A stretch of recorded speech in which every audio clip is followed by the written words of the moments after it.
ایک نئی صورتحال بن گئی۔ وہ خطوط لکھنے والوں کو خود جانتے بھی تھے، ان کا ماضی بھی سامنے تھا، لیکن اصل جو مجبوری تھی وہ دین کے تحفظ کی مجبوری تھی۔ اور اس بنیاد پر امام حسین رضی اللہ تعالی عنہ کا سفر نہ تو اس طرح تھا کہ ایک دھوکہ کھایا ہوا انسان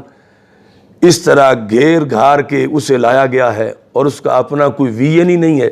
اپنا کوئی مشن ہی نہیں ہے۔ اب اپنا مشن تھا تو سطر عنوان نجات ما نوشت، اپنا مشن تھا تو داتا صاحب رحمۃ اللہ علیہ جیسے لوگ انہیں خراج تحسین پیش کر رہے ہیں۔ اپنا مشن تھا تو اس کے لیے قیامت تک کے لیے دین اسلام کی تشریح کو حسینیت کہا جاتا ہے۔ تو اس بنیاد پر یعنی ایسا ہرگز نہیں کہ محض وہ خطوط تھے کہ آؤ ہم بیعت کرتے ہیں اور آپ تیار ہو گئے، بلکہ اس وقت کے حالات جو یزید کی طرف سے دین پر حملے ہو رہے تھے اور ان کے مقابلے میں رسول اکرم صلی اللہ علیہ وسلم کی طرف سے جو اشارات تھے اور واضح فرامین تھے اور کچھ خواب تھے، وہ امام حسین رضی اللہ تعالی عنہ کو اس طرف لے کر نکلے اور اس میں انہوں نے واضح طور پر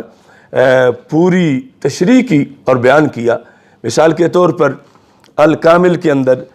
یہ جو صفحہ نمبر 408 پر ابن الاسیر نے امام حسین رضی اللہ تعالیٰ عنہ کا ایک خطبہ ذکر کیا ہے۔ تاریخ طبری میں ابن جریر طبری نے یہاں پر اس کا جلد نمبر 6 کے اندر صفحہ نمبر 215 پہ ذکر کیا ہے، اور اس کے علاوہ بہت سے اس کے ماخذ ہیں۔ اور دوسری جگہ یہ حدیث حضرت مولا علی رضی اللہ تعالیٰ عنہ نے بھی ایک موقع پہ پیش کی کہ جو کربلا کے میدان میں امام حسین یعنی کربلا جاتے ہوئے پیش کر رہے تھے کہ جب ان کو یعنی کچھ اپنے خاندان کے عظیم لوگ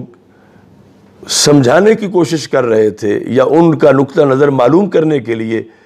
کہ حالات ایسے ہیں، یوں کرنا چاہیے، کیوں اس قدر آپ جلدی کر رہے ہیں، تو امام حسین رضی اللہ تعالی عنہ نے لکھا ان الحسین خاطبہم فحمد اللہ واثنى علیہ ثم قال ایھا الناس ان رسول اللہ صلی اللہ علیہ وسلم قال، اللہ کے رسول علیہ السلام نے فرمایا من رأى سلطانا جائرا، جس نے ایسا بادشاہ دیکھا مستحلا لحرم اللہ، جو اللہ کی حرام چیزوں کو حلال کرے،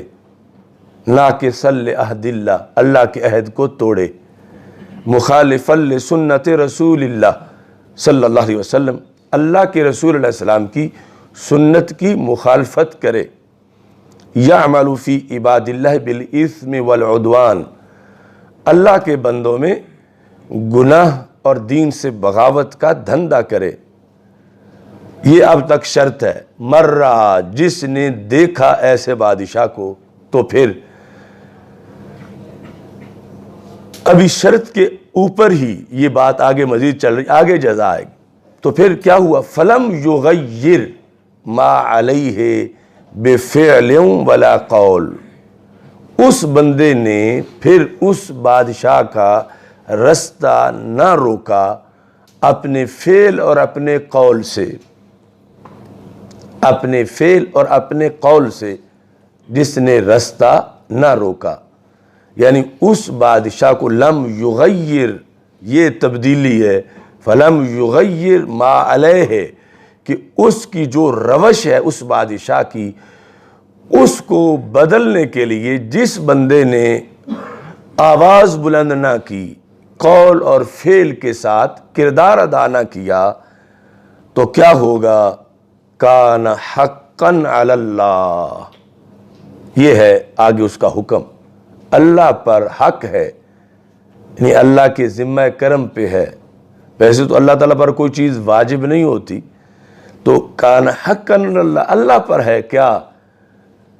ان یدخلہ مدخلہ او مدخلہ، کہ اس بندے کو جس نے اس ظالم بادشاہ کا زمانہ پایا جو مذکورہ خامیاں جس میں ہیں، جو ان خامیوں کی وجہ سے جہنمی ہے، جس نے اس کا زمانہ پایا اور پھر اسے بدلنے کے لیے کردار ادا نہ کیا، تو سرکار دو عالم صلی اللہ علیہ وسلم نے فرمایا اللہ اس بندے کو اسی گڑھے میں جہنم میں پھینکے گا جہاں اس ظالم بادشاہ کو پھینکے گا۔ یعنی یہ حدیث شریف امام حسین نے اپنا مقصد بیان کرنے کے لیے پیش کی کہ میں کیوں جا رہا ہوں۔ یعنی یہاں اچھے دنوں کی تلاش یا کرسی کا لالچ یا اقتدار کی کوئی دور دور تک بو آئے، ایسا نہیں۔ پر میں نے یہ حدیث سنی ہوئی ہے، اور یہ ہوتی ہے امامت کہ عام لوگ جو ہیں ان سے اس عہد کے امام کی سوچ کہیں زیادہ ایڈوانس ہوتی ہے کہ جو طوفان سال بعد آنا ہے، 2 سال بعد آنا ہے، تو اس امام کے سورسز ذہن میں پہلے بھانپ لیتے ہیں کہ ایسے خطرات ہیں۔ تو یہ ملت اسلامیہ میں پہلا موقع تھا، مرّا منکم سلطانا جائرا۔ آگے تو قیامت تک جائر آنے تھے، لیکن جو پہلا جائر تھا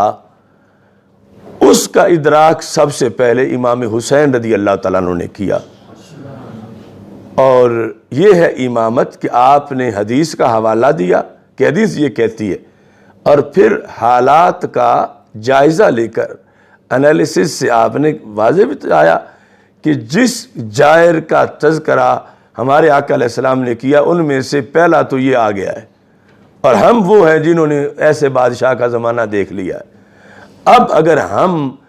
اس پر چپ کر جاتے ہیں اور اس کو بدلنے کے لیے، ہٹانے کے لیے، اس کا رستہ روکنے کے لیے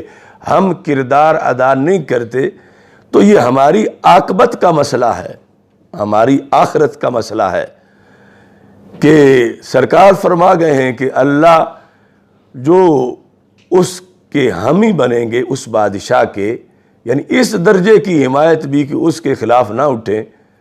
تو اللہ ان کو بھی اسی کے گڑھے میں جہنم کے اندر پھینکے گا۔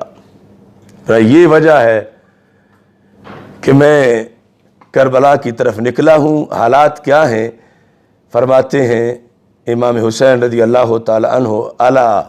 یعنی پہلے حدیث اب حالات، الا وَإِنَّ هَؤُلَاءِ قَدْ لَازِمُوا طاعَةَ الشیطان۔ یہ جو یزیدی ٹولہ ہے انہوں نے شیطان کی طاعت کو لازم کر لیا ہے۔ وَتَرَكُوا طاعَةَ الرحمن، انہوں نے رحمان کی فرما برداری کو چھوڑ دیا ہے۔ وَأَظْهَرُوا الْفَسَادَ، انہوں نے فساد ظاہر کیا ہے۔ وَعَطَّلُوا الْحُدُودَ، انہوں نے حدود کو معطل کیا ہے۔ یعنی آج بھی یزیدی ٹولے کو یہ ہے کہ وہ بڑا پارسا تھا، نیک تھا، امیر المومنین تھا، معاذ اللہ۔ تو امام حسین کی امامت نے وہ بات جو ان لوگوں کو بعد میں ملی، یعنی جن کے لحاظ اعتراض بھی کیا جاتا ہے کہ اتنے صحابہ نے تو بیعت کر لی، تو یہ نہیں بتایا جاتا کہ جنہوں نے بیعت کی انہوں نے پھر توڑی کیسے۔ یعنی جب وہ مطلع ہوئے تو واپس آ کر مدینہ منورہ میں ان سب نے بیعت توڑنے کا اعلان کر دیا کہ جو اس کی حقیقت پر مطلع ہوئے بغیر جنہوں نے بیعت کر دی، کچھ تو وہ تھے